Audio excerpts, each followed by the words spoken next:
Ram Ram MGI किचेने सकल बंधुके स्वागत जानाई। आज के आमार रेसिपि पुनर्नवा शाक दिए रेसिपिटा काँठाल बीजेर पोस्त दाना दिए तैरी करा रेसिपिटा खेते खूब सुस्वादु हय। आपनाराও करे खेये देखबेन। आसुन भिडियोटा शुरू करी। এই শাকটা দেখুন, এটাকে বলে শিয়াপূর্ণা, কেউ পুনর্নবা বলে, কেউ পূর্ণা বলে। এই শাকটা লিভার ভালো রাখতে খুব সাহায্য করে। এরকম বেগুনি বেগুনি ফুল হয় আর রাস্তার পাশে হতে খুব দেখা যায়, জমিতেও হয়। শাকটা খুব উপকারী। এই শাকটা খাওয়ার চেষ্টা করবেন আপনারা। শাকগুলো ঝুরঝুরি করে কেটে নিচ্ছি।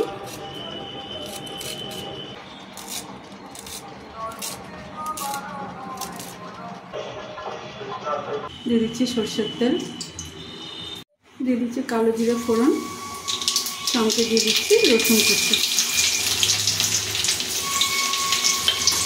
এটা একটু নাড়াচাড়া করব, তারপরে দিয়ে দিচ্ছি পেঁয়াজ কুচি।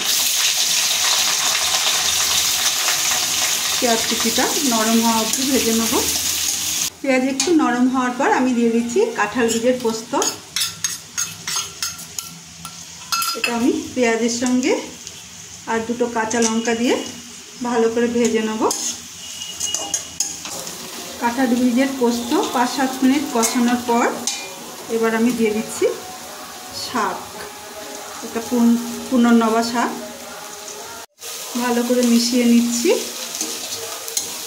শাক দিয়ে 2 থেকে 3 মিনিট চাপা দিয়ে কুক করার পর চাপা খুলছি। এবার আমি একটু নাড়িয়ে আমি দিয়ে দিচ্ছি লবণ, দিয়ে দিচ্ছি হলুদ গুঁড়ো। এটা আমি ভালো করে মিশিয়ে নেব। মিশিয়ে আবার চাপা দিয়ে কুক হতে দেবো। শাকটা নরম হওয়া অবধি ঢাকা দিয়ে কুক করেছি। শাকটা নরম হয়ে গেছে। এবার আমি দিয়ে দিচ্ছি কিছু কাঁচা রসুনের থেতো করা, আর দিয়ে দিচ্ছি ভাজা আলু। এটা আমি শাকের সাথে মিশিয়ে আরও কয়েক সেকেন্ড আমি কুক করে নেব। চাপা খুলছি। মাঝে 2বার নাড়িয়ে নিয়েছি। রসুনের গন্ধটা চলে গেছে।